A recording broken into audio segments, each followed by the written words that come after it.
Forgot what you had for lunch 3 Tuesdays ago, but you remember exactly where you were the first time someone broke your heart.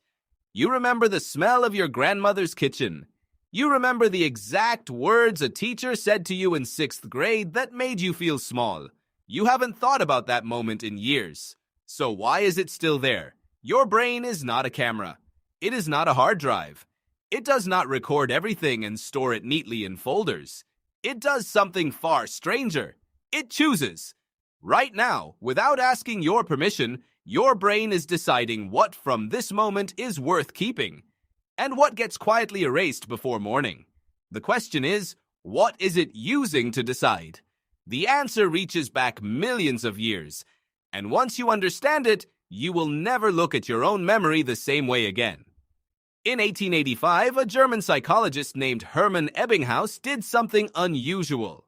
He spent years memorizing meaningless syllables, sounds like dax and boop, and then tested himself at precise intervals to track how quickly he forgot them. What he found became known as the forgetting curve. Within 1 hour of learning something new, your brain discards roughly half of it. Within a day, you've lost up to 70%. Within a week, almost nothing remains, unless something intervenes. That intervention is the key to everything. Your brain has a filtering system. It sits deep inside a small, seahorse-shaped structure called the hippocampus. Every experience you have passes through it, and the hippocampus does not care about facts. It does not care about accuracy. It cares about one thing: survival relevance.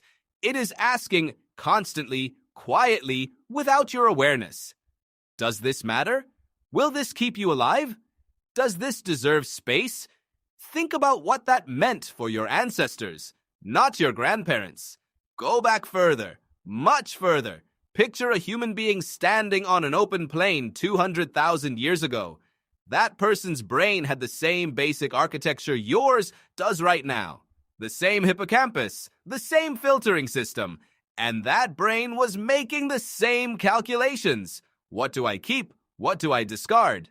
For that person, the stakes were different. Forgetting which berries made you sick last season could kill you. Forgetting the sound of a predator's movement in tall grass could kill you. But forgetting the exact position of a rock you walked past 3 days ago? Irrelevant. Discarded. Gone. Your brain inherited that system. Every single piece of it. And it is still running today, in the body you are sitting in right now, making decisions about your life using criteria designed for a world that no longer exists. So what gets kept? Researchers have identified several clear signals your brain uses to flag a memory as important enough to preserve. The first signal is emotion. This is the most powerful one.